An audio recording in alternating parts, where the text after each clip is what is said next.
Datang Wakil Menteri Agraria dan Tata Ruang, Wakil Kepala Badan Pertanahan Nasional, selaku Koordinator Pelaksana GTRA Nasional, Bapak Surya Chandra. Assalamualaikum warahmatullahi wabarakatuh.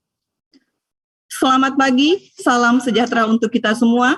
Shalom, Om Swastiastu, Namo Buddhaya, dan salam kebajikan. Bapak Ibu yang berbahagia, Puan dan Tuan, yang besar tidak kami himbau gelar, dan yang kecil tidak kami sebut nama. Selamat datang dalam acara diskusi publik Road to Wakatobi dengan tema Kebijakan Penataan Ruang dan Daya Saing Daerah Berkelanjutan. Hadirin yang berbahagia, sebagai informasi bahwa ini merupakan diskusi publik Road to Wakatobi edisi ke-20 yang merupakan rangkaian acara dari GTRA Summit 2022 yang akan diselenggarakan di Wakatobi, Sulawesi Tenggara. Bapak Ibu yang kami hormati, mengawali acara, mari kita dengarkan keynote speech dari Gubernur Jawa Timur yang dalam hal ini diwakili oleh Kepala Dinas Pekerjaan Umum, Kawasan Permukiman dan Cipta Karya Provinsi Jawa Timur, Bapak Insinyur Baju Trihaksoro. Dengan hormat kami silakan.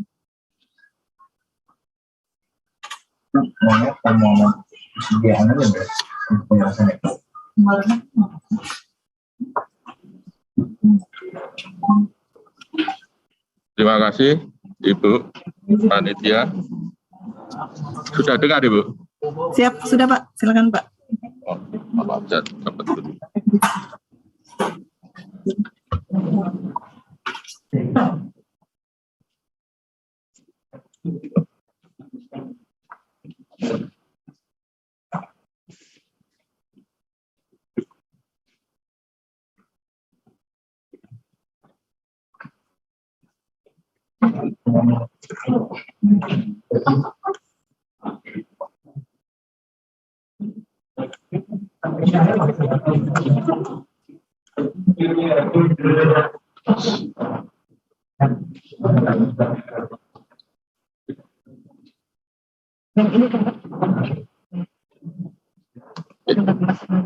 Mohon maaf, Ibu, masih ada kesalahan teknis ini.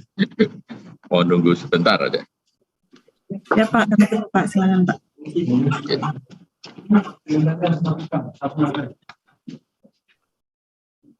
Sambil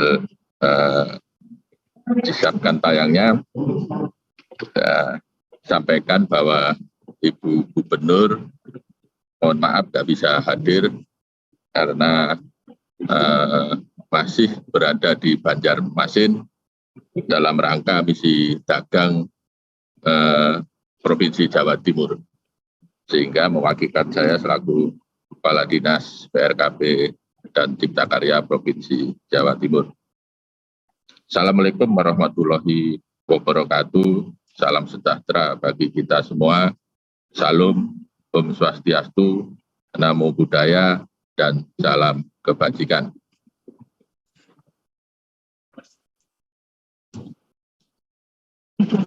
Yang saya hormati, mohon maaf ya kalau salah, saya menyebutkan salah, mungkin yang perlu saya sapa, yaitu Menteri Agraria dan Tata Ruang, Kepala BPN selaku Ketua Tim Gugus Tugas Reforma Agraria atau GTRA Pusat atau yang mewakili, kemudian yang saya hormati Dirjen Penataan Agraria selaku Ketua Pelaksana Harian Gugus Tugas Reforma Agraria Pusat atau yang mewakili.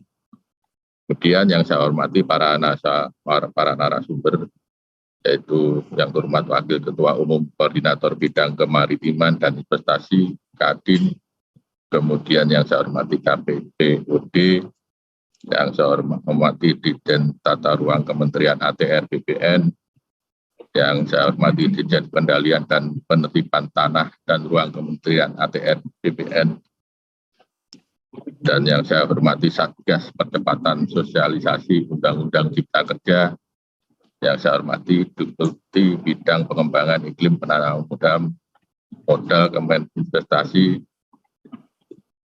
Garing BPKPD, serta Bapak Ibu yang tidak bisa saya sebutkan satu persatu. izinkan kami mewakili Ibu Gubernur Jawa Timur menyampaikan pandangan dalam memenuhi topik apa yang diminta Sekretaris GTRA terkait bagaimana perspektif daerah mengenai kebijakan penataan ruang dan daya saing daerah berkelanjutan terhadap perizinan berusaha di daerah pasca Undang-Undang Cipta Kerja. Slide pertama.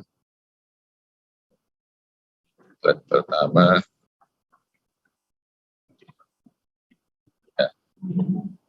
Berdasarkan rencana jangka panjang RPJMP tahun 2005 sampai 2025, visi Jawa Timur Jatim sebagai pusat agribis terkemuka berdaya saing global dan berkelanjutan perlu diturunkan dalam orientasi lokasi atau kewilayahan menjadi visi tata ruang, sedangkan visi penataan ruang Jawa Timur tahun 2011 sampai 2031 adalah terwujudnya wilayah provinsi berbasis agribisnis dan jasa komersial yang berdaya saing global dalam pembangunan berkelanjutan.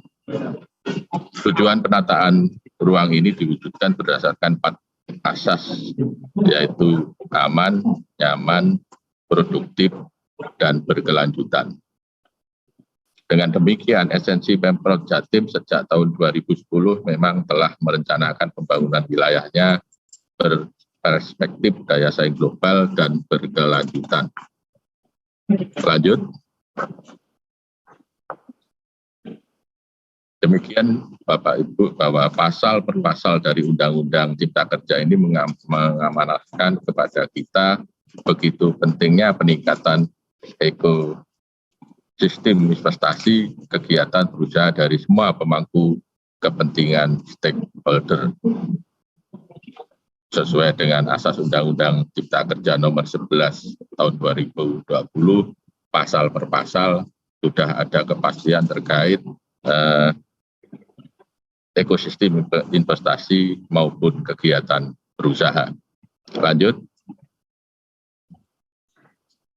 Dan Jawa Timur telah merancang sinkronisasi operasional strategi kewilayahannya dengan menata efisiensi struktur ruangnya melalui sistem koridor agar penataan infrastruktur wilayah mampu menunjang pusat-pusat pertumbuhan yang ada sehingga sarana prasarana kewilayahan yang dibangun mampu meningkatkan daya saing ekonomi di Jawa Timur melalui peran market driven dari distribusi barang dan jasa Indonesia bagian timur, maka daya saing ini juga akan berpengaruh signifikan terhadap kinerja investasi di wilayah pengaruh Jawa Timur tersebut, yaitu ada 7 koridor, kemudian sesuai dengan Perpres 80 tahun 2019 kita sinkronisasi sehingga terwujud meningkatkan daya saing ekonomi di Jawa Timur. Lanjut. Omnibus Law atau Undang-Undang Cipta Kerja juga sangat membantu kita di daerah dalam meningkatkan iklim usaha investasi karena pasal per pasalnya terutama dengan adanya kemudahan perizinan dasar seperti yang dulu disebut IMB, kemudian izin usaha, AMDAL, UKL, dan UPL, dan lain-lain, aturan perundangan ini menyederhanakan dan mengintegrasikan perizinan dasar dari sejumlah undang-undang seperti penggabungan, yaitu 4 undang-undang dan 50 pasal dalam pengaturan kesesuaian tata ruang. Kemudian 2 undang-undang dan 36 pasal untuk persetujuan lingkungan. Selanjutnya 2 undang-undang dan 48 pasal dalam kaitannya dengan persetujuan bangunan gedung, sehingga debirokratisasi dan simplifikasi proses dan iklim usaha ini tentu akan memperingan para calon investor dalam mengurus izin usahanya yang sekarang disebut KKPR, serta memastikan analisa kelayakan ekonomi sehingga minat investasi di Jawa Timur diprediksi akan semakin meningkat. Lanjut. Harapan terhadap peningkatan minat investasi dan isu kemudahan perizinan ini dapat dibuktikan dengan tetap tingginya animo masyarakat dunia usaha dalam mengurus atau menyelesaikan perizinan melalui investasi dan atau meningkatkan industrialisasinya di Jawa Timur. Matrik realisasi izin pemanfaatan ruang yang diselenggarakan pemerintahan Provinsi Jawa Timur, inilah yang bisa dijadikan indikator tingginya minat investasi ke Jawa Timur meski di tahun 2021 kita semua terkena pandemi COVID-19. Dalam ranah yang menjadi kewenangan Pemprov Jawa Timur di masa transisi perizinan berusaha, IPR pada ruang wilayah yang berkategori high control zone terindikasi masih menjadi solusi kemudahan berusaha di Jawa Timur. Ke depan, prosedur spesifik ini perlu dimodifikasi lebih sederhana dan lebih pasti sesuai amanat Undang-Undang Cipta Kerja. Lanjut. Dalam kaitan reforma agraria dan penataan ruang dapat diidentifikasi dari pemahaman reforma agraria yang pada prinsipnya merupakan upaya penataan kembali struktur penguasaan, kepemilikan, penggunaan, dan pemanfaatan tanah yang lebih berkeadilan melalui penataan aset dan disertai dengan penataan akses untuk kemakmuran rakyat Indonesia. Kata kuncinya adalah penataan aset dan penataan akses. Penataan aset meliputi penataan kembali penguasaan, pemilikan, penggunaan, dan pemanfaatan tanah berdasarkan hukum dan peraturan perundangan pertanahan, sedangkan penataan akses dilakukan melalui pemberian pendampingan atau bantuan bagi subjek agar dapat memanfaatkan tanahnya secara optimal. Lanjut, kita sudah paham benar objeknya meliputi pertama pensertifikatan tanah oleh pemerintahan atau PTSL, kemudian kedua HGU dan HGU habis, yang ketiga tanah negara lainnya, dan keempat pelepasan kawasan hutan. Sedangkan subjek reforma agraria meliputi orang per orang, kelompok masyarakat maupun badan hukum. Lanjut, penataan akses yang diberikan oleh KL, OPD, dan CSR, namun subjek belum punya sertifikat atas tanahnya, Kementerian ATR dan BPN menjadikan sebagai objek legalisasi aset atau restribusi tanah dalam konsepsi tata ruang bisa dijajarkan dengan substansi pola ruang dengan berbagai variasi peruntukan ruang sektor ekonominya sedang dalam penataan akses.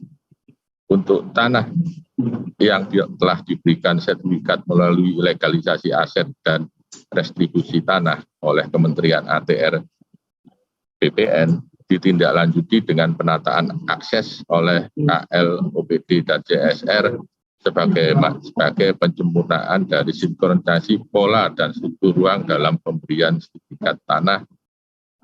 Ini adalah bagian dengan yang dilakukannya bantuan pemberdayaan ekonomi serta investasi fasilitas infrastruktur dasar publik. Lanjut. Slide ini adalah cara bagaimana tim GTRA kami menganalisa operasionalisasi reforma agraria yang dilakukan melalui sinkronisasi antara data potensi tanah objek reformasi agraria atau TORA yang di-overlay dengan konsesi pengembangan wilayah seperti yang diamanahkan dalam RPJMD Jawa Timur melalui konsepsi koridor Sabto Karso. Lanjut, yang terakhir hasilnya seperti peta ini yang telah terverifikasi prioritas klaster mana yang dapat dilakukan reforma agraria secara lebih holistik, terintegrasi, tematik, dan berdimensi spasial atau HITS. Peta ini akan kami realisasikan untuk kegiatan reforma agraria di tahun 2023. Demikian saya kira, terima kasih Bapak Ibu sekalian atas perhatiannya. Kami ucapkan terima kasih dan mohon maaf, dan saya akhiri wal taufik wal hidayah. Wassalamualaikum warahmatullahi wabarakatuh. Baik, hadirin yang kami hormati, selanjutnya mari kita dengarkan keynote speech dari Wakil Ketua Umum Koordinator Bidang Kemaritiman dan Investasi, Kamar Dagang dan Industri Indonesia, Ibu Shinta Kamdani. Salam kepada yang terhormat Koordinator Pelaksana Gugus Tugas Reforma Agraria Pusat, Bapak Dr. Surya Chandra, yang juga merupakan Wakil Menteri Agraria dan Tata Ruang atau Wakil Kepala Badan Pertanahan Nasional. Gubernur Jawa Timur, Ibu Khofifah Indar Parawansa, atau yang mewakili, Deputi Bidang Pengembangan Iklim Penanaman Modal Kementerian Investasi atau Badan Koordinasi Penanaman Modal atau yang mewakili, Deputi Bidang Koordinasi Pengembangan Wilayah Kementerian Investasi atau BKPM atau yang mewakili, para narasumber Asosiasi Pengusaha, Komite Kepemantauan Pelaksanaan Otonomi Daerah, Asosiasi Pemerintah Daerah, serta hadirin sekalian yang berbahagia. Puji syukur kita panjatkan kehadirat Tuhan Yang Maha Esa karena atas karunia-Nya kita semua dapat hadir pada diskusi Public Road to Wakatobi 20 menuju GTRA Summit dengan tema Kebijakan Penataan Ruang dan Daya Saing Daerah Berkelanjutan. Acara ini menunjukkan bahwa pemerintah memahami dan terus mengupayakan kebutuhan masyarakat dan dunia usaha, yaitu kepastian dan keamanan atas lahan, melalui upaya meminimalisir konflik agar dapat bermuara pada kesejahteraan masyarakat dan perbaikan iklim investasi. Hal penting yang perlu saya sampaikan, Kadin sangat mendukung pelaksanaan reforma agraria. RA adalah upaya pemerintah dalam menjamin keamanan dan kepastian lahan bagi masyarakat. Bagi Kadin Indonesia, RA merupakan salah satu faktor kunci bagi terciptanya perbaikan iklim investasi. Keamanan dan kepastian lahan bagi masyarakat memungkinkan dikuranginya risiko dan kejadian konflik lahan dan kekayaan alam sebagai syarat bagi kepastian berusaha. Konflik lahan dan kekayaan alam telah menyebabkan kerugian yang besar, baik material maupun imaterial. Bukan hanya bagi dunia usaha, tetapi juga bagi masyarakat dan pemerintah. Jika kita melihat secara seksama kebijakan-kebijakan pemerintah, dapat kita lihat bahwa pemerintah secara komprehensif memikirkan semua kepentingan. Di satu sisi, mengupayakan keamanan dan kepastian lahan bagi masyarakat melalui kebijakan RA. Di sisi lain, mempermudah bagi pelaksanaan investasi untuk mewujudkan target pertumbuhan ekonomi.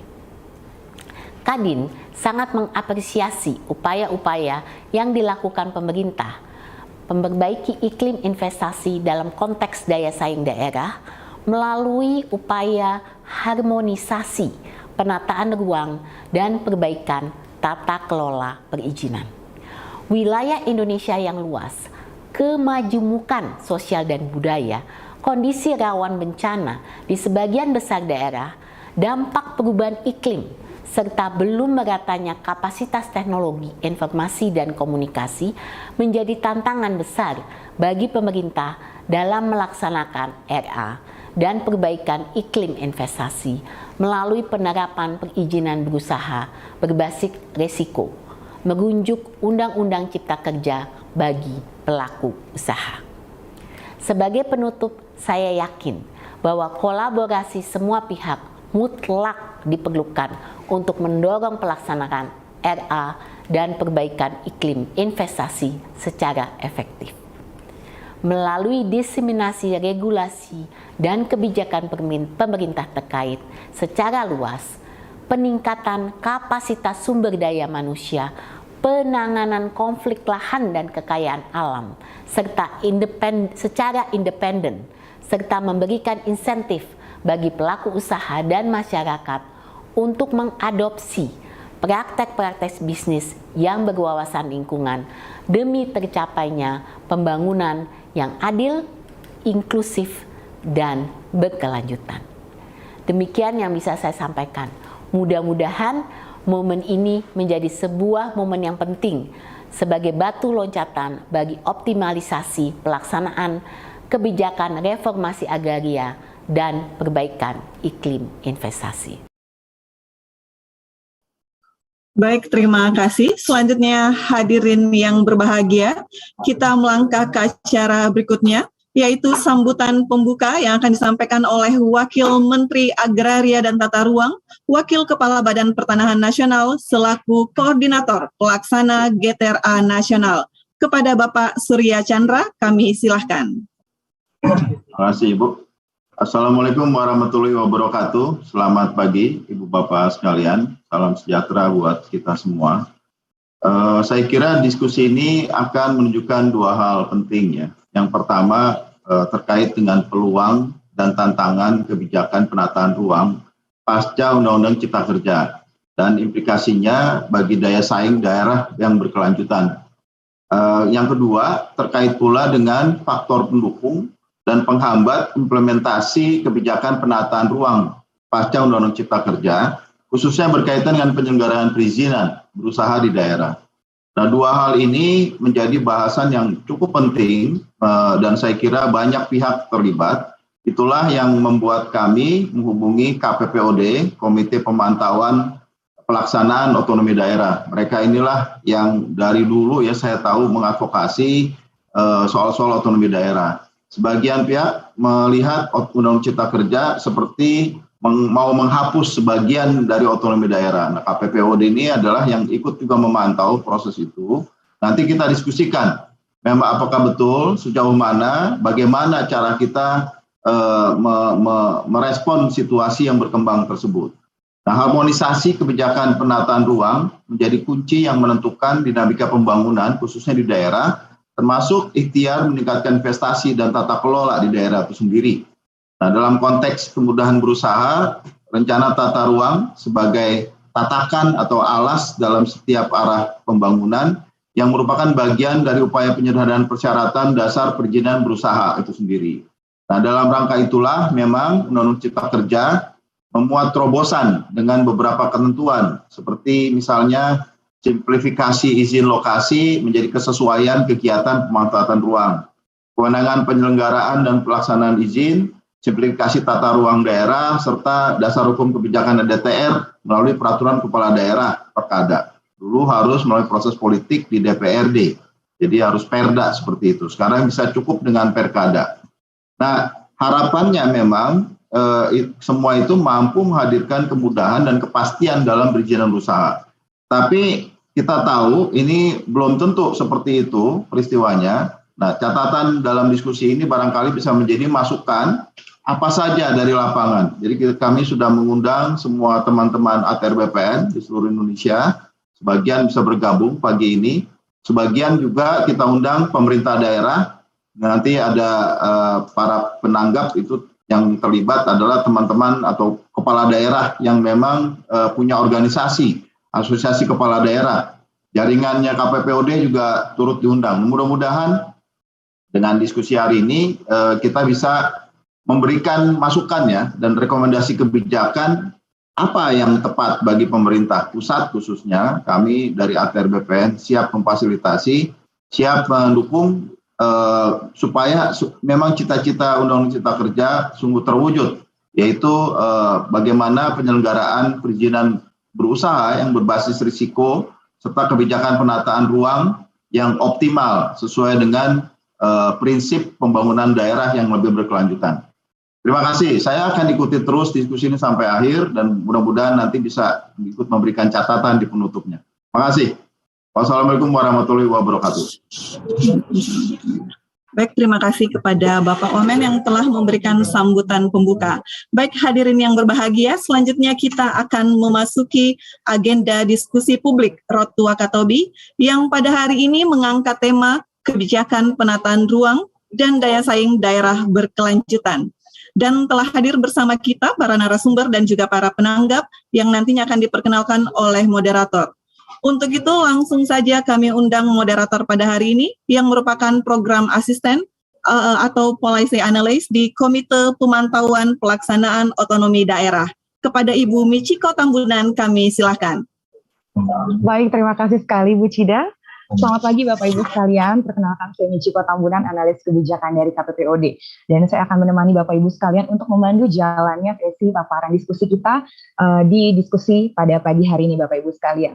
Nah sebelumnya Bapak Ibu, saya akan membacakan urutan jalannya sesi paparan narasumber pada pagi hari ini. Pertama, kita akan mendengarkan paparan dari Direktur Eksekutif KPPOD, Bapak Arman Suparman, terkait paparan krusial penataan ruang dalam tata kelola ekonomi daerah, lalu juga peluang dan tantangan kebijakan penataan ruang pasca terbitnya Undang-Undang Cipta Kerja serta implikasinya. Dan terakhir nanti akan ada rekomendasi bagi perbaikan kebijakan penataan ruang dalam rangka penguatan daya saing daerah berkelanjutan. Lalu Bapak Ibu akan dilanjutkan lagi paparan dari Sekretaris Satgas Percepatan Sosialisasi Undang-Undang Cipta Kerja, Bapak Arief Budimanta, terkait hasil belanja personal Satgas Percepatan Sosialisasi Undang-Undang Cipta Kerja saat melakukan kegiatan sosialisasi terkait kebijakan penataan ruang dan perizinan berusaha. Lalu juga nanti Pak Arief Budimanta akan menyampaikan rekomendasi Satgas Percepatan Sosialisasi Undang-Undang Cipta Kerja. Lalu yang ketiga kita akan mendengarkan paparan dari Direktur Sinkronisasi Pemanfaatan Ruang, Direktorat Jenderal Tata Ruang, Bapak Eko Budi Kurniawan, terkait kebijakan penataan ruang serta langkah Kementerian APR BPN dalam mengakselerasi kebijakan penataan ruang tersebut. Nah terakhir akan ada paparan dari General Manager Citralen City Losari Makassar, Bapak Hendra Wahyudi. Dan nanti setelah sesi paparan Bapak Ibu sekalian, kita akan melanjutkan dengan sesi diskusi bersama para penanggap, yang antara lain nanti ada perwakilan pemerintah daerah dari Wali Kota Medan, lalu juga nanti ada Deputi Bidang Pengembangan Iklim Tanaman Modal, Keminvest BKPM, Bapak Ilyot, lalu juga nanti akan ada Sekretaris Direktur Jenderal Pengendalian dan Penertiban Tanah dan Ruang, Bapak Syafiq Ananta Inuman. Nah, bagi Bapak Ibu yang ingin bertanya di sesi diskusi, kami persilahkan untuk nanti boleh menyampaikan pertanyaannya dalam kolom aplikasi chat Zoom dengan menuliskan nama dan juga asal instansi, dan nanti akan kami sampaikan dalam sesi diskusi. Baik Bapak Ibu sekalian, tanpa berlama-lama lagi kita akan mulai sesi diskusinya, yaitu paparan pertama dari Direktur Eksekutif KPPOD Bapak Arman Suparman. Nah, Pak Arman Suparman ini menempuh pendidikan tinggi Bapak Ibu sekalian di Sekolah Tinggi Filsafat Ledalero, Flores NTT, dalam melanjutkan studinya di Pasca Sarjana Sosiologi FISIP Universitas Indonesia. Saat ini Pak Arman menjabat sebagai Direktur Eksekutif KPPOD. Nah, saya persilakan kepada Mas Arman untuk boleh menyampaikan paparannya. Waktu dan tempat saya persilakan. Baik, terima kasih Mbak Michiko. Assalamualaikum warahmatullahi wabarakatuh. Selamat pagi yang kami hormati Bapak Wakil Menteri ATR BPN, Bapak Surya Chandra, dan juga yang kami hormati para narasumber dan juga penanggap yang hadir dan juga akan berdinamika dalam diskusi kita pada kesempatan pagi jelang siang nanti, dan juga yang kami banggakan keluarga besar ATR BPN baik yang di Jakarta maupun yang di wilayah, dan juga mitra-mitra dan peserta diskusi yang kami hormati. Baik Bapak Ibu, perkenankan kami menyampaikan beberapa talking points yang mungkin bisa menjadi bahan diskusi kita bersama pada kesempatan ini, sekaligus juga mungkin menjadi catatan awal agar apa yang menjadi harapan kita terkait dengan penciptaan iklim investasi yang kondusif di daerah melalui pembenahan struktural, dan yang terakhir itu dengan Undang-Undang Cipta Kerja dan beberapa peraturan turunannya itu bisa tercapai. Baik Bapak Ibu sekalian, topik kita pada kesempatan ini adalah bagaimana kebijakan penataan ruang dan pasca Undang-Undang Cipta Kerja dan bagaimana implikasinya terhadap daya saing daerah berkelanjutan. Baik Bapak Ibu, sekedar pengantar, kalau kita bicara dalam konteks otonomi daerah, kami selalu merujuk ke kitab suci kami, yaitu Undang-Undang 23 tahun 2014 tentang pemerintahan daerah, di mana kalau kita melihat seluruh dinamika pembangunan daerah itu terarah ke ultimate goal yang kita sebut sebagai kesejahteraan bersama atau bonum commune atau kebaikan atau kesejahteraan masyarakat, yang itu akan diperoleh atau dicapai dengan percepatan atau upaya akselerasi peningkatan pelayanan, kemudian pemberdayaan, peran serta masyarakat, serta peningkatan daya saing daerah, Bapak Ibu, gitu ya. Dan dalam upaya peningkatan daya saing tersebut, kemudian peningkatan pemberdayaan dan juga peningkatan pelayanan publik kepada masyarakat, yang diharapkan kita tetap memperhatikan prinsip efisiensi dan efektivitas, dan juga memperhatikan bagaimana aspek hubungan pemerintah pusat dan pemerintah daerah, kemudian seperti apa kekhasan keunikan setiap daerah, tentu juga memperhatikan seperti apa peluang dan tantangan dalam kancah global, Bapak Ibu sekalian. Nah, dalam konteks ini, Bapak Ibu, sejak awal tahun 2000-an, KPPOD sebenarnya memiliki sejumlah kerangka pengukuran. Ada kerangka pengukuran terkait dengan daya tarik investasi, kemudian ada indeks atau pengukuran terkait dengan tata kelola ekonomi daerah, dan yang terakhir yang kami kembangkan 2 tahun terakhir ini, dan mungkin akan seterusnya kami menjadikan itu sebagai salah satu evaluasi atau pengukuran terhadap kinerja daerah, yaitu daya saing daerah berkelanjutan. Dan dari hasil pengukuran itu, Bapak Ibu, pada tahun 2020 kemarin, kami melihat kinerja daya saing daerah berkelanjutan yang kami ukur di seluruh kabupaten, gitu ya, meskipun tidak semua, dari 400-an kabupaten yang memenuhi persyaratan untuk diukurkan itu hanya 356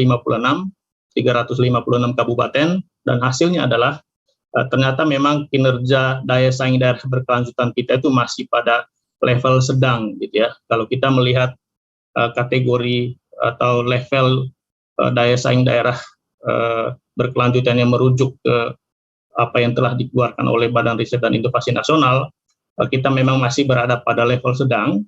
Kemudian dari sisi sebaran daya saing itu, kita masih berhadapan dengan persoalan ketimpangan antara wilayah. Ini tampaknya masih menjadi persoalan klasik kita, ketimpangan antara Indonesia Timur dengan Indonesia Barat. Dan itu juga terjadi dalam daya saing daerah berkelanjutan. Dan pada aspek keseimbangan daya saing yang kami soroti pada 4 pilar, ada pilar lingkungan lestari, kemudian pilar sosial inklusif, pilar tata kelola yang baik, dan pilar ekonomi tangguh, itu juga belum dibangun di atas prinsip keberlanjutan, gitu ya. Dan itu juga kita bisa melihat, Bapak Ibu ya, dari beberapa kerangka pengukuran nasional, misalnya EODB, kemudian Global Competitiveness Index atau Asia Competitiveness Index, memang kita masih memiliki banyak pekerjaan rumah untuk meningkatkan daya saing daerah kita, gitu ya. Dan kami di KPPOD juga memberikan apresiasi terhadap langkah yang dilakukan oleh pemerintah beberapa tahun ini, gitu ya, terutama dalam upaya untuk meningkatkan kemudahan dan kepastian berusaha, Bapak Ibu. Dan saya sangat yakin Bapak Ibu di ATR BPN juga sangat familiar dengan pengukuran ease of doing business, gitu ya. Karena salah satu variabel yang diukur adalah soal peralihan hak atas tanah dan bangunan, di mana BPN itu menjadi salah satu stakeholder di sana dalam memberikan kemudahan itu, gitu. Dan sejak 5-6 tahun yang lalu, pemerintah sejak 2015 misalnya sudah ada paket-paket ekonomi kebijakan, kemudian ada perpres terkait dengan percepatan kemudahan berusaha, kemudian diikuti dengan PP 24 tahun 2018 tentang OSS, dan yang terakhir seperti yang kita ketahui bersama, ada Undang-Undang Cipta Kerja dengan sejumlah peraturan turunannya itu yang berupaya melakukan simplifikasi dari sisi bisnis proses, tetapi juga penyederhanaan dari sisi regulasi. Dan ini tentu kita beri apresiasi yang bersama, apresiasi terhadap langkah-langkah pembenahan struktural seperti ini. Tentu undang-undang ini juga tidak berjalan sendiri kalau kita bicara dalam konteks kemudahan berusaha di daerah. Ada juga undang-undang lain yang mungkin kita perlu sebut, misalnya Undang-Undang Hubungan Keuangan Pusat dan Daerah, yang mana ini juga sangat menentukan seperti apa kemudahan atau iklim investasi yang kondusif di daerah. Karena di sini kita bicara terkait dengan pungutan yang harus dibayar oleh dunia usaha terkait dengan pajak dan retribusi misalnya, gitu ya. Dan memang kalau kita melihat di Undang-Undang 11 2020 tentang Cipta Kerja dan Undang-Undang 1 2020 tentang HKPD ini, ada satu arsiran yang mungkin juga ini menjadi perhatian Pemda saat ini, 2-3 tahun ke depan, bahkan 5 tahun ke depan, yaitu adalah perda yang terkait dengan pajak dan retribusi daerah. Dan ini juga menjadi salah satu amanat dari Undang-Undang Cipta Kerja ya, terkait dengan klaster perpajakan, lebih khusus lagi kalau kita membaca di PP 10 tahun 2021 terkait dengan PDRD untuk kemudahan berusaha di daerah, Bapak Ibu. Nah, Bapak Ibu, kalau melihat hasil kajian kami selama ini, apa yang kita ingin raih di atas ini terkait dengan kesejahteraan, kemudian daya saing daerah berkelanjutan ini, kemudian bagaimana kebijakan itu bisa mendarat secara smart di daerah. Dari hasil kajian kami selalu melihat harus ada prakondisi atau syarat perlu kita desain bersama. Pertama terkait dengan kerangka kebijakan dan kelembagaan, kami tambahkan satu kata sifat di belakangnya, kelembagaan inklusif. Kemudian bagaimana desain hubungan pusat dan daerah. Hubungan di sini kami selalu sebut ada tiga dimensi hubungan ini. Ada hubungan kewenangan, kemudian ada hubungan keuangan pusat dan daerah, dan yang terakhir bagaimana hubungan binwas, pembinaan dan pengawasan. Tentu kalau kita bicara dalam pelayanan publik, lebih khusus lagi pelayanan perizinan, binwas ini menjadi salah satu variabel yang sangat menentukan bagaimana kemudahan pelayanan perizinan berusaha di daerah itu bisa berjalan sesuai apa yang seperti harapan kita Bapak Ibu. Dan yang terakhir tentu di level daerah atau dalam konteks daerah, kepemimpinan politik dan kapasitas lokal itu juga sangat menentukan bagaimana seluruh kebijakan ini termasuk atau terutama terkait dengan Undang-Undang Cipta Kerja ini bisa berjalan dengan smooth, smart, atau sesuai dengan harapan dari pemerintah pusat atau juga pemerintah daerah sendiri gitu ya. Baik Bapak Ibu, terkait dengan penataan ruang, kami sangat yakin Bapak Ibu di ATR BPN sudah mendarah dagingkan terkait dengan seperti apa arti penting dari penataan ruang ini Bapak Ibu ya. Kami melihat ada dua. Pertama, penataan ruang ini yang di dalamnya terkait dengan perencanaan, pemanfaatan dan juga pengendalian pemanfaatan ini adalah panglima keberlanjutan kita Bapak Ibu. Gitu ya. Karena dengan tata ruang yang berkualitas, itu juga berpengaruh terhadap bagaimana keberlanjutan di pilar ekonomi, sosial, lingkungan, dan juga tata kelola. Dan itu juga selalu digarisbawahi dari sejumlah kajian-kajian, baik di level nasional maupun di level global gitu ya, bahwa tata ruang yang berkualitas itu memberikan kemudahan, tetapi juga kepastian terkait dengan ketersediaan lahan. Tadi Bu Sinta Kamdani juga sudah menggarisbawahi ini.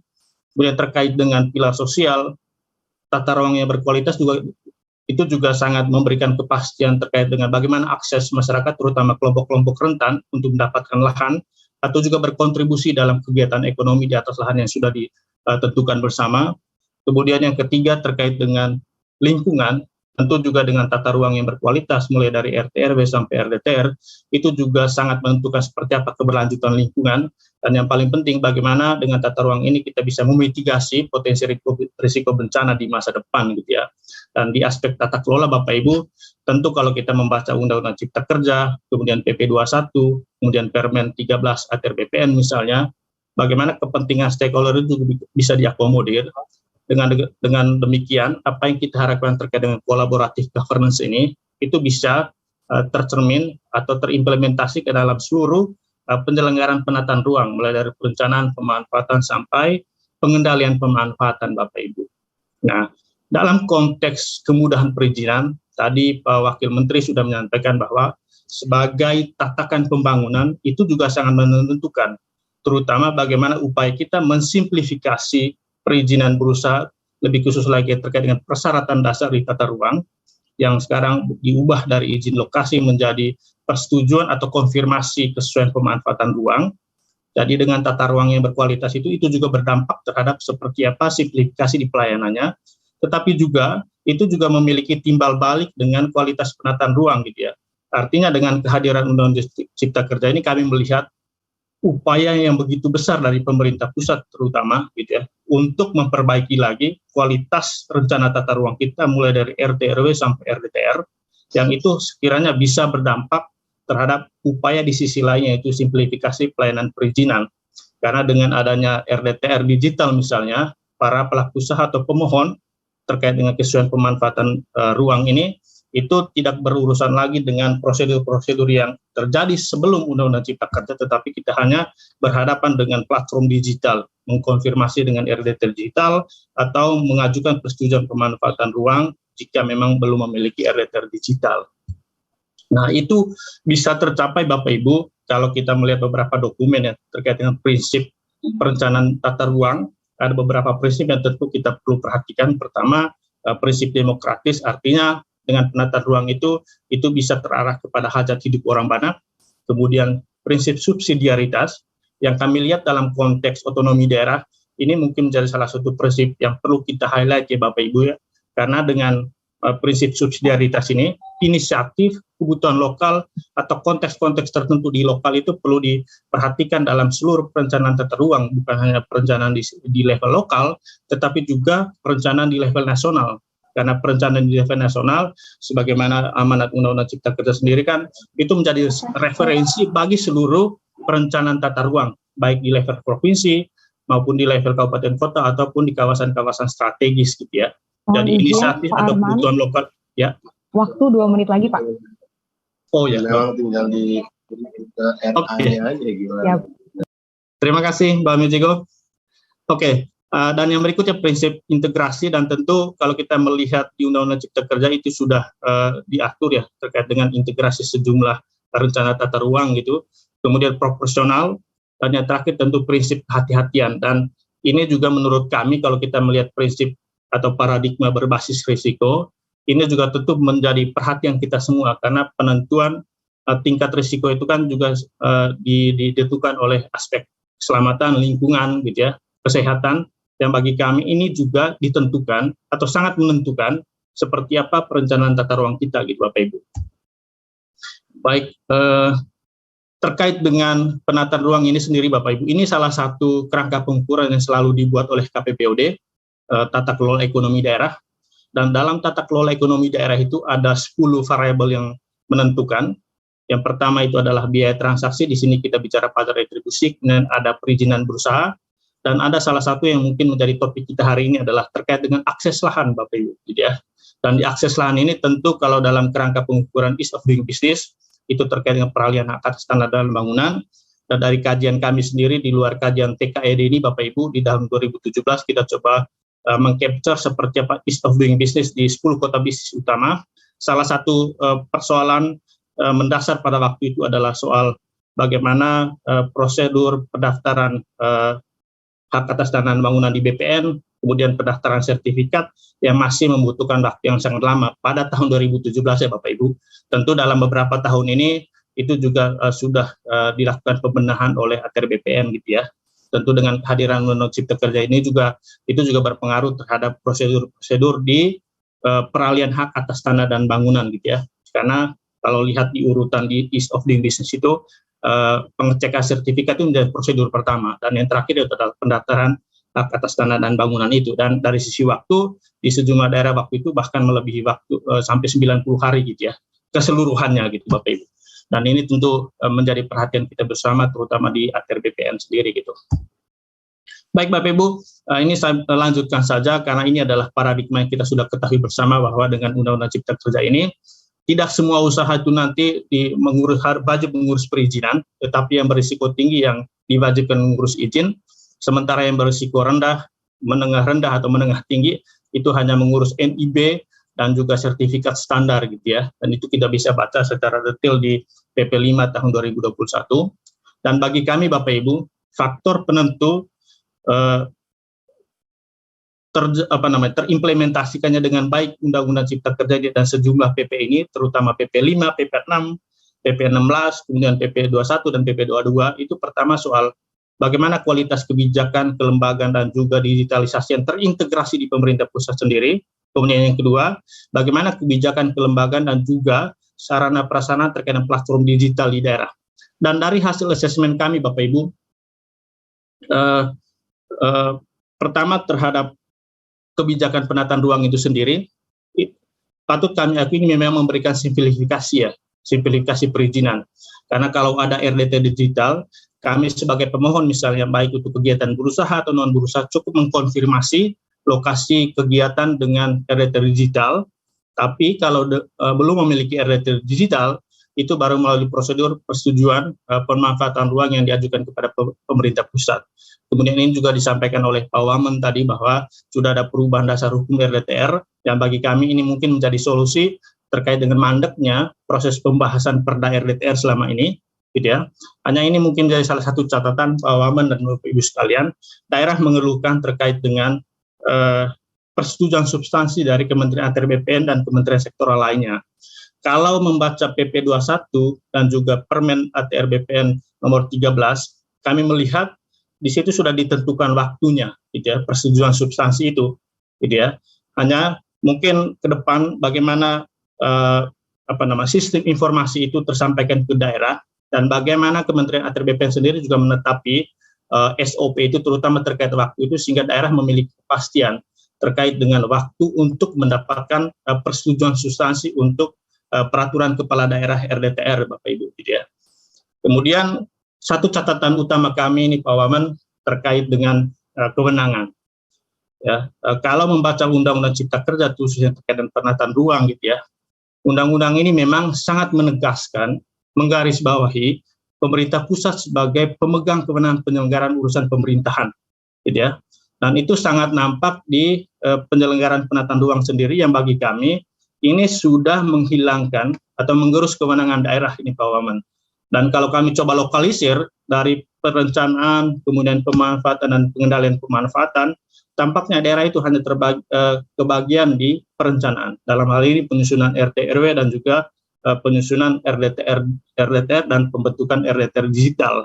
Memang kalau membaca di PP 21 atau juga Permen 13 itu sudah ada kata bisa didelegasikan, gitu ya.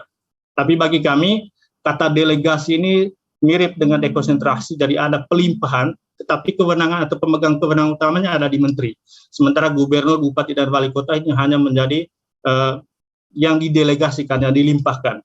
Akan lebih sangat bermakna kalau diserahkan, gitu ya. Jadi sebenarnya kalau membaca di Undang-Undang 27, Undang-Undang Penataan Ruang yang tahun 2007 itu sebenarnya sudah sangat menjelaskan atau menegaskan seperti apa kewenangan daerah dalam perencanaan, pemanfaatan dan pengendalian pemanfaatan, yang mungkin ini juga patut menjadi perhatian kita ke depan, terutama terkait dengan bagaimana kita membangun fondasi otonomi daerah ini. Karena di sini dengan kata delegasi ini, itu fondasinya itu sangat rapuh untuk daerah, Bapak Ibu. Ini kita bisa diskusikan, gitu ya. Kemudian terkait dengan penerapan di daerah, akhir tahun kemarin Bapak Ibu kami melakukan asesmen di 5 kota bisnis utama, di Medan, kemudian Balikpapan, Makassar, Surabaya, dan DKI Jakarta. Dari 5 kota ini saja, misalnya hanya Jakarta dan Kota Medan yang punya RDTR digital, Bapak Ibu ya. Tapi kalau kita coba cek secara keseluruhan dari ATR BPN sendiri kan melihat dari target 2000-an itu baru 50-an RDTR digital gitu ya. Dan ini menurut kami menjadi persoalan serius gitu terkait dengan RDTR digital ini, gitu ya. Kemudian peran platform daerah juga, gitu ya. Selama ini daerah itu sudah punya platform digital terkait dengan pelayanan perizinan. Di Jakarta ada JKEVO, di Surabaya ada Surabaya Single Window, dan banyak aplikasi atau sistem-sistem lain yang sudah advance di daerah. Tetapi dengan kehadiran PP 21 ini, dan juga mereka sudah menyampaikan bahwa bagaimana nasibnya ini setelah PP 21, PP 5 dan PP 6 terkait dengan pelayanan perizinan. Dan yang terakhir terkait dengan kepastian tindak lanjut pasca putusan MK, Bapak Ibu, gitu ya. Dan bagi kami, meskipun pemerintah pusat sudah mengeluarkan edaran kalau nggak salah ya, untuk tetap menyusun perda atau peraturan kepala daerah terkait dengan ini, tetapi melihat dinamika yang sekarang bukan hanya untuk merevisi di sisi formil, tetapi juga di material, daerah juga ini tampaknya gampang ini, Bapak Ibu sekalian. Apakah kami menyusun perda? Jika nanti menyusun perda, terkait misal perda perizinan atau peraturan kepala daerah yang terkait dengan penggunaan usaha misalnya, tiba-tiba pemerintah pusat merevisi lagi sejumlah PP dan itu menurut daerah membuang-buang energi, gitu ya. Sehingga menurut kami mungkin butuh regulasi yang lebih pasti lagi untuk mendorong daerah untuk tetap maju atau menunggu apa yang telah dibuat oleh pemerintah pusat, gitu. Nah ini terkait dengan daya saing daerah berkelanjutan, ini adalah kerangka pengukuran yang kita buat terkait dengan daya saing daerah berkelanjutan ini, dan salah satu temuan di IDSDB ini tahun 2020 Bapak Ibu, kewenangan ini menjadi salah satu faktor penghambat gitu ya, terutama untuk daerah-daerah yang memiliki wilayah luas, wilayah hutan yang sangat luas gitu ya, tetapi karena kabupaten atau kota itu tidak memiliki kewenangan di sektor kehutanan, itu juga berdampak terkait dengan penanganan kualitas hutan itu sendiri. Dan bagi kami, untuk konteks pembicaraan kita hari ini, ketiadaan kewenangan terkait dengan penataan ruang ini juga ke depan berpotensi juga untuk mengganggu keseimbangan di pilar ekonomi, sosial, dan juga tata kelola serta lingkungan itu Bapak Ibu. Ya. Dan yang terakhir, ini beberapa rekomendasi teknis yang mungkin menjadi perhatian kita bersama. Pertama, kepada pemerintah pusat, kami mendorong sebenarnya ketika ada keterbatasan atau capacity constraint di daerah, apakah bisa pemerintah pusat itu mengeluarkan sebuah metode atau tools yang bisa mempercepat penyusunan peraturan daerah atau peraturan kepala daerah terutama yang terkait dengan RDTR digital misalnya, gitu ya. Kemudian pendampingan asistensi terkait dengan Undang-Undang Cipta Kerja ini terutama kepada masyarakat dan dunia usaha, karena dari hasil asesmen kami kemarin tampaknya sosialisasi itu belum menyebar secara merata ke seluruh komponen masyarakat, gitu ya. Dan yang terakhir, kita mengharapkan OSS RBA ini, di sini ada Pak Yuliot, harapan masyarakat atau para pelaku usaha ini menjadi salah satu one-stop site, gitu ya, satu-satunya aplikasi pelayanan perizinan. Artinya, kalaupun kementerian sektoral punya sistem tersendiri atau platform tersendiri, misalnya Gistaru-nya ATR BPN atau CMBG-nya Kementerian PUPR atau AMDALNet-nya KLHK, itu harapannya itu terintegrasi dengan OSS RBA, dan para pelaku usaha hanya berhadapan dengan OSS RBA ini, jadi tidak berjalan lagi dari satu sistem ke sistem yang lain, gitu. Dan kepada pemerintah daerah, di sini juga hadir beberapa asosiasi dan juga pemerintah daerah sendiri, tentu yang kita harapkan dalam perencanaan 2-3 tahun ke depan, perda atau peraturan kepala daerah terkait dengan perizinan ini, tentu ini menjadi salah satu prioritas, dan kami mendorong sebenarnya adalah salah satu yang kita selalu dorong kepada pemerintah daerah, membentuk satgas, gitu ya, atau forum multi stakeholders yang bisa menjadi forum untuk berbagi sekaligus juga berkonsultasi dengan pemerintah pusat, gitu. Dan yang terakhir, kami melihat Pak Wamen, dukungan peran data politik dan mesin birokrasi ini bisa menjadi salah satu yang determinan, gitu ya. Karena munculnya kebijakan-kebijakan inovatif dan juga inovasi pelayanan perizinan itu juga sangat ditentukan seperti apa komitmen kepala daerah dan juga DPRD, dan juga bagaimana mesin birokrasinya. Jangan sampai ruang politik berjalan ke tempat lain, ya, sementara mesin birokrasi berjalan ke tempat yang lain lagi, gitu. Itu yang mungkin menjadi salah satu hambatan di daerah.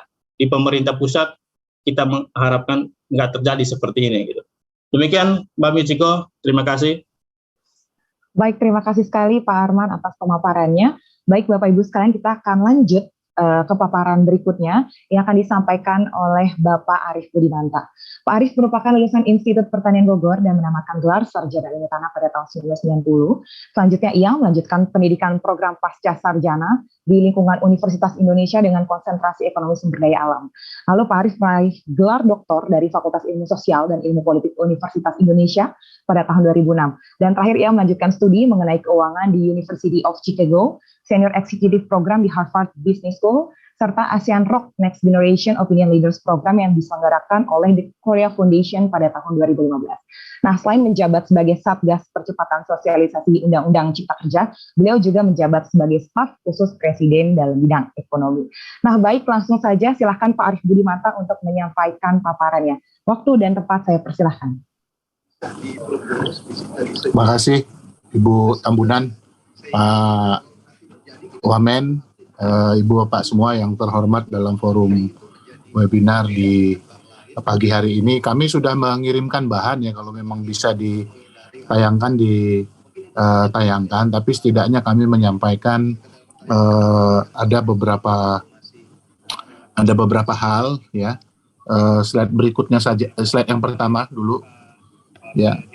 Yang pertama soal Satgas Percepatan Sosialisasi Undang-Undang Cipta Kerja yang dibentuk oleh Bapak Presiden melalui keputusan Presiden nomor 10 di bulan Mei tahun 2021 yang memang tugasnya adalah untuk mengakselerasi sosialisasi Undang-Undang nomor 11 tahun 2020 tentang Cipta Kerja ya, tentang Cipta Kerja. Itu yang pertama, dan kita sudah melakukan berbagai macam aktivitas selama tahun 2021 yang lalu ya, melalui workshop dan juga melibatkan teman-teman dari Kementerian ATR, dan yang paling aktif memang bersama-sama dengan Satgas itu adalah Pak Wamen ATR. Nah, Satgas ini sendiri diketuai oleh Pak Mahendra Siregar yang saat ini Wakil Menteri Luar Negeri. Kemudian wakil-wakil ketuanya ada Pak Swahasil Nazara, Wakil Menteri Keuangan, Pak Khatib Basri, Menteri Keuangan periode 2013-2014, Aden Pardede, Sekretaris KPC PEN, dan saya sendiri sebagai sekretaris gitu. Nah, tugasnya tentu melakukan sinergi baik dari sisi program maupun substansi, monitoring dan evaluasi terkait dengan implementasi dan pelaksanaan bukan hanya sosialisasi Undang-Undang Cipta Kerja ya yang dilakukan oleh seluruh KL dan lembaga, tetapi juga kita menampung informasi yang berkembang dari daerah tentang implementasi Undang-Undang Cipta Kerja itu pada level lapangan. Itu yang pertama yang ingin kami sampaikan tentang Satgas gitu. Nah, kemudian yang kedua terkait dengan Undang-Undang Cipta Kerja itu sendiri, memang kalau kita bicara dalam konteks perizinan, ada proses perubahan yang saat ini memang menjadi perizinan aktivitas usaha ya yang berbasis kepada risiko.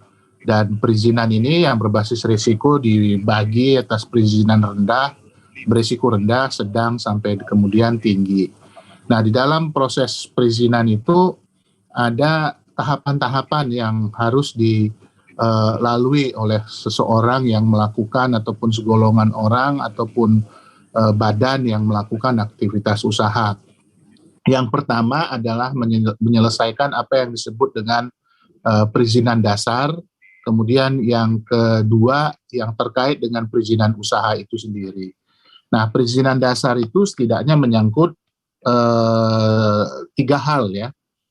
Yang paling utama itu adalah kesesuaian kegiatan pemanfaatan ruang ataupun KKPR. Saya rasa mungkin diskusi kita pada pagi hari ini relevansinya lebih kepada perizinan dasar ya. Pertama soal kesesuaian kegiatan pemanfaatan ruang, di mana di sini pengampu utamanya adalah tentu Kementerian ATR bersama dengan pemerintah daerah yang sudah menyelesaikan RT RW ya, baik provinsi ataupun RT RW pada tingkat kabupaten kota.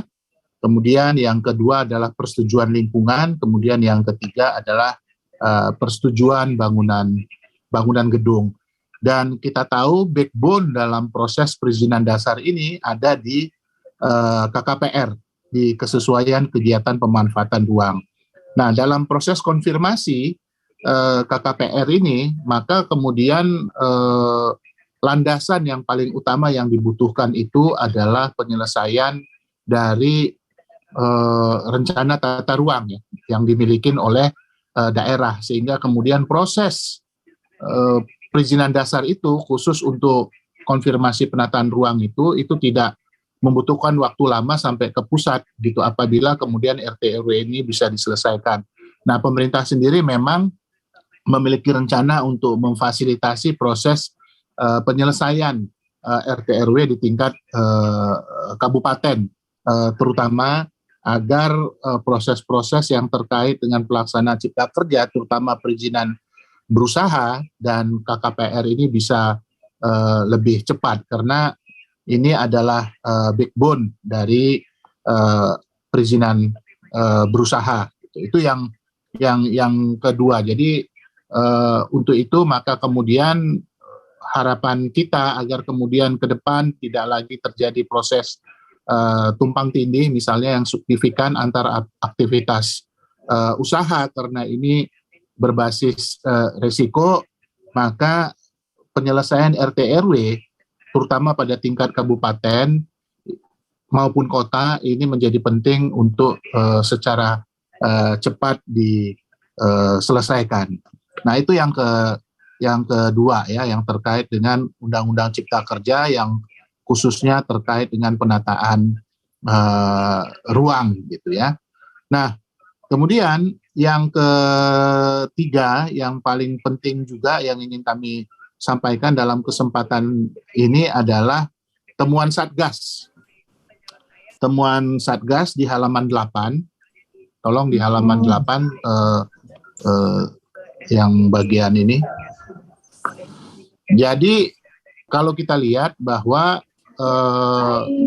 terkait dengan temuan Satgas dalam pertemuan di daerah, maka ada beberapa hal yang perlu improvement ya secara cepat. Yang pertama adalah dari aspek regulasi, ya. Dalam hal ini tentu adalah Perda RDTR sebagai syarat penerbitan KKPR. Nah, ini kemudian memang menjadi penting ya untuk diselesaikan, termasuk dalam hal ini adalah perda-perda yang terkait dengan perizinan bangunan gedung. Nah, proses penyelesaian perda yang terkait dengan perizinan bangunan gedung ini dapat dipakai oleh daerah sebagai basis untuk melakukan pungutan kembali. Kemudian yang ketiga juga adalah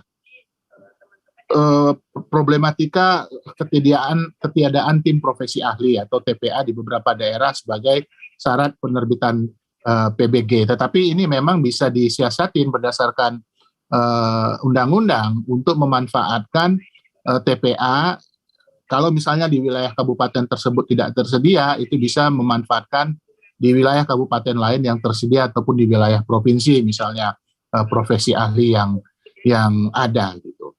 Itu yang terkait dengan regulasi. Kemudian yang kedua juga ada problematika terkait dengan kelembagaan yang belum bersinergi gitu ya di lapangan. Yang ketiga adalah sistem. Nah, ini yang memang juga menjadi soal bukan hanya di daerah tetapi juga di pusat, bagaimana mengintegrasikan sistem yang sifatnya mesin to mesin ya, antara misalnya aspek regulasi yang terkait dengan persetujuan lingkungan dengan KKPR, katakanlah misalnya seperti itu. Jadi ada prinsipnya misalnya dalam konteks one map policy, itu contoh misalnya dalam konteks sistem. Kemudian yang keempat adalah bisnis proses yang juga masih menjadi PR, dan kita memiliki waktu ya untuk melakukan proses penyempurnaan ini dalam kerangka waktu misalnya yang diberikan oleh MA gitu ya, MK 2 tahun sesuai dengan keputusan MK kan diminta untuk melakukan perbaikan terhadap undang-undang Cipta Kerja dalam kerangka 2 tahun. Tetapi MK juga menyatakan keberadaan Undang-Undang Cipta Kerja selama 2 tahun itu masih keberlakuannya masih tetap ada gitu. Maka kemudian manfaatkanlah waktu yang 2 tahun ini sampai dengan tahun depan gitu untuk menyelesaikan beberapa hal yang terkait dengan regulasi, kelembagaan, sistem, bisnis proses, dan dalam hal ini pemerintah pusat juga terus-menerus melakukan improvement baik dari sisi regulasi, baik dari sisi kelembagaan, sistem maupun bisnis proses, terutama yang terkait dengan online single submission. Itu yang ketiga. Kemudian yang terakhir yang ingin kami sampaikan, informasikan adalah mohon ke halaman 4, Mbak. Ke halaman 4. Ini sebagai informasi saja komitmen Presiden dalam kerangka untuk reforma agraria. Nah, Presiden telah membentuk Satgas Penataan Penggunaan Lahan dan Penataan Investasi melalui keputusan Presiden nomor 1 tahun 2022 tentang Satuan Tugas Penataan Penggunaan Lahan dan Penataan Investasi. Nah, Satgas ini diketuai oleh Menteri Negara Investasi dan di dalamnya juga ada Menteri Agraria dan Tata Ruang. Nah, tujuannya untuk menindaklanjutin pencabutan izin usaha pertambangan, izin pinjam pakai kawasan hutan, hak guna usaha, dan hak guna bangunan. Nah, mohon izin tugas, Pak Arief, ya. Waktu 2 menit lagi, Pak. Oke. Nah, tugas Satgas ini adalah intinya melakukan penataan penggunaan lahan dan penataan investasi melalui pemetaan, pemanfaatan lahan, kemudian memberikan rekomendasi kepada Menteri untuk melakukan pencabutan, kemudian menetapkan kebijakan pemanfaatan atas lahan perizinannya yang sudah dicabut dalam kerangka redistribusi dan pemanfaatan lainnya. Jadi komitmen untuk melakukan reforma agraria ini selain Satgas Reforma Agraria yang ada di dalam Kementerian Agraria dan Tata Ruang, pada sisi lain juga Presiden membentuk Satgas khusus untuk menindaklanjutin proses-proses pencabutan izin-izin usaha, baik itu pertambangan hingga pakai kawasan hutan, hak guna usaha dan hak guna bangunan, untuk kemudian dimanfaatkan untuk aktivitas dalam kerangka reforma agraria, khususnya redistribusi aset lahan. Nah, saya rasa mungkin 4 hal itu yang ingin kami sampaikan, Bu Tambunan. Terima kasih atas kesempatannya. Nanti kita bisa lanjutkan dengan respon dan diskusi. Selamat pagi. Baik, terima kasih sekali Pak Arief. Bapak Ibu sekalian, jika ada yang ingin menyampaikan pertanyaan atau tanggapan, bisa langsung nanti disampaikan lewat kolom chat di Zoom, dan nanti akan kami bacakan dalam sesi diskusi Bapak Ibu. Nah, selanjutnya kita akan lanjut ke paparan ketiga Bapak Ibu sekalian dari Pak Eko Budi Kurniawan. Pak Eko menempuh pendidikan S1 Teknik Planologi Institut Teknologi Bandung, lalu melanjutkan studi S2 Master of Science in Urban Infrastructure Engineering and Management UNESCO IHE, lalu meraih DEA di City and Regional Planning University de Paris Aix-Nanterre, lalu meraih gelar PhD atau Doctor of Philosophy in City and Regional Planning di University de Paris Aix-Nanterre. Nah, saat ini Bapak Eko Budi Kurniawan menjabat Direktur Sinkronisasi Pemanfaatan Ruang Kementerian ATR BPN. Nah, kepada Pak Eko kami persilahkan Pak, waktunya 10 menit Pak. Silakan Pak. Baik, terima kasih Mbak Michiko. Assalamualaikum warahmatullahi wabarakatuh. Waalaikumsalam. Selamat pagi, salam sejahtera, salam sehat bagi kita semua. Yang kami hormati Bapak Wakil Menteri Agraria dan Tata Ruang, yang kami hormati Gubernur Jatim atau yang mewakili, yang kami hormati Bapak Deputi Bidang Pengembangan Iklim, Penanaman Modal, Kementerian Investasi, yang kami hormati Bapak Ibu narasumber dan Bapak Ibu hadirin sekalian. Baik, Bapak Ibu melanjutkan tadi arahan dari Bapak Wakil Menteri, kemudian juga dari keynote speakers dan dari narasumber ya Pak yang sebelum saya Pak Arman dan juga Pak Arief Budimanta begitu. Kami coba membahas bagaimana penataan ruang begitu ya dengan adanya Undang-Undang Cipta Kerja begitu. Kemudian juga akselerasi implementasinya dan juga terkait dengan tantangan terhadap implementasi perizinan ini ya. Yang pertama-tama adalah Bapak Ibu terkait penataan ruang ini, kita ketahui bersama bahwa Undang-Undang Penataan Ruang itu kita miliki begitu di tahun 1992 begitu ya, Undang-Undang 24 tahun 1992 tentang penataan ruang. Kemudian ditetapkannya undang-undang baru begitu ya terkait tentang penataan ruang juga, Undang-Undang 26 di tahun 2007, dan kemudian Undang-Undang 11 tahun 2020 tentang Cipta Kerja ini begitu. Ini memberikan pengaruh terhadap penataan ruang gitu ya, terkait dengan masalah perizinan, di mana kita mengetahui sama-sama Bapak Ibu sekalian bahwa ruang kita yang terbatas gitu ya. Tadi juga disampaikan oleh keynote speaker sebelumnya bahwa kita ingin mewujudkan ruang yang aman, nyaman, produktif dan berkelanjutan, dan itu sudah ada di dalam Undang-Undang 26 2007 gitu ya. Selanjutnya Bapak Ibu sekalian, undang-undang ini begitu dipengaruhi oleh Undang-Undang Cipta Kerja gitu ya, dan peraturan perundangan turunannya gitu. Di mana kalau sebelum UCK dan peraturan perundangan turunannya begitu Bapak Ibu sekalian, itu umumnya begitu ya, rencana tata ruang itu bentuknya cetak gitu ya, buku begitu, dan disimpan di kantor pemerintah gitu ya. Sehingga kalau masyarakat begitu, publik ingin mengakses rencana tata ruang harus mendatangi baik itu kantor pemerintah di pusat ya untuk rencana tata ruang level pusat RT RWN misalkan, maupun di daerah ya untuk RT RW provinsi, RT RW kota kabupaten, RWTR gitu. Nah, kemudian ini mengakibatkan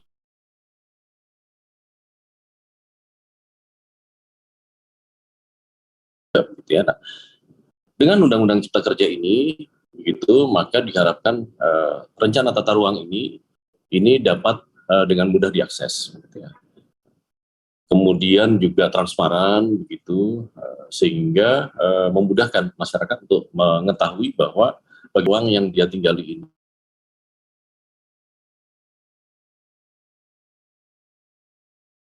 kalian tadi juga telah ditunjukkan oleh keynote speaker ya, pembicara sebelumnya, bahwa dengan Undang-Undang Cipta Kerja ini antara lain bagaimana tata ruang itu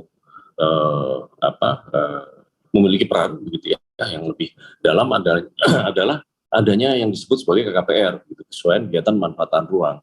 KKPR ini merupakan satu dari persyaratan dasar perizinan berusaha, Bapak Ibu sekalian, di mana intinya adalah KKPR diberikan pertama-tama didasarkan pada rencana detail tata ruang.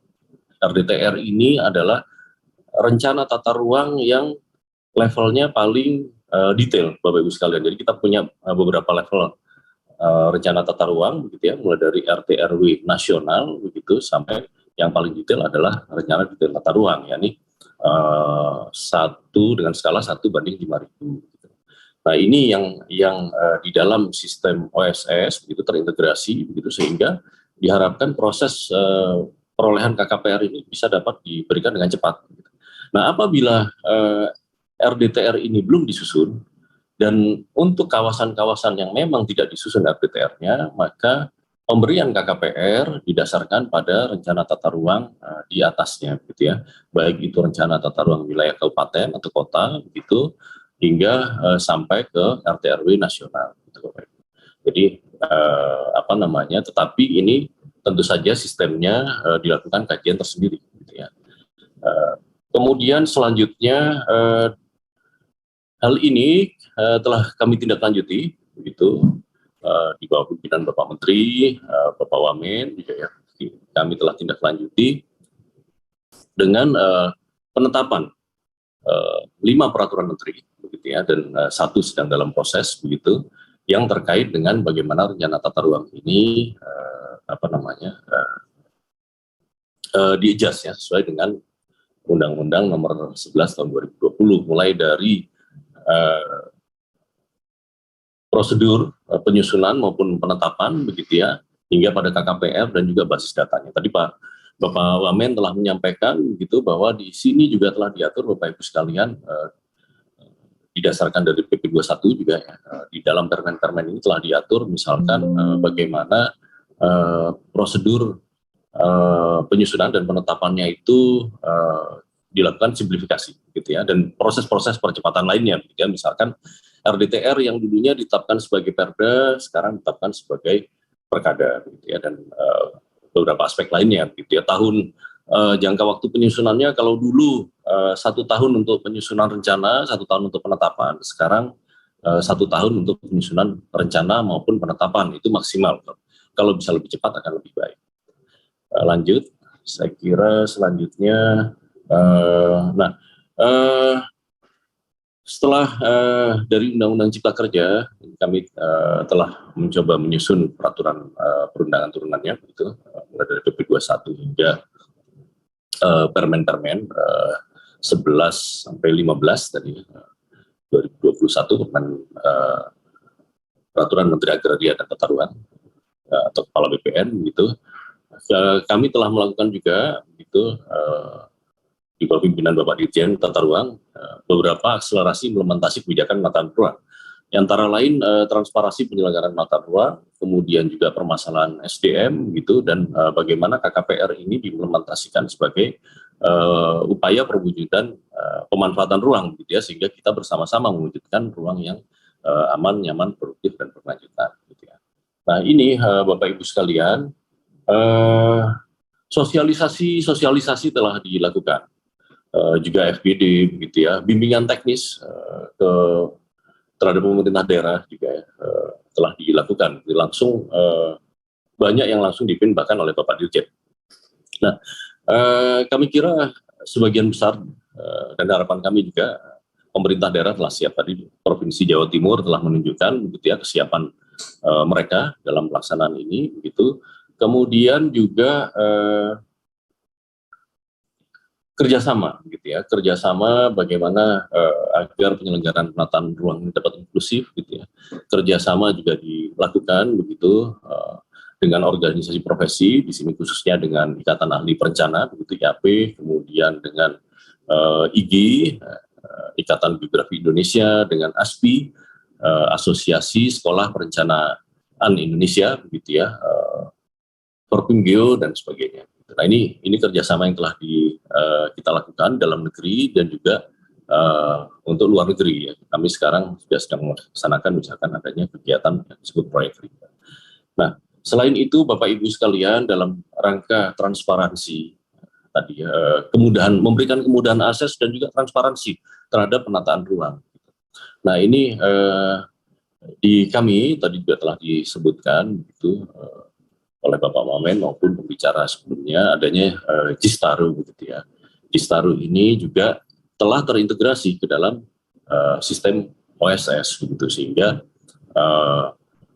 tapi dalam Jistaru ini sendiri begitu masyarakat sekarang dapat mengakses tanpa rencana tata ruang begitu ya, mengetahui bahwa wilayah yang atau kawasan yang dia tinggal itu direncanakan seperti apa dan sebagainya tanpa harus tadi mendatangi kantor pemerintah begitu ya, membuat janji untuk melihat bukunya begitu, tetapi sekarang bisa langsung dilihat di Jistaru ini. Ada yang disebut sebagai RTR online gitu ya. Kalau saya kira ini juga di berbagai negara maju juga sudah tersedia ya, di Singapura dan sebagainya, tapi sekarang di Indonesia kita sudah tersedia ini. Jadi seluruh rencana tata ruang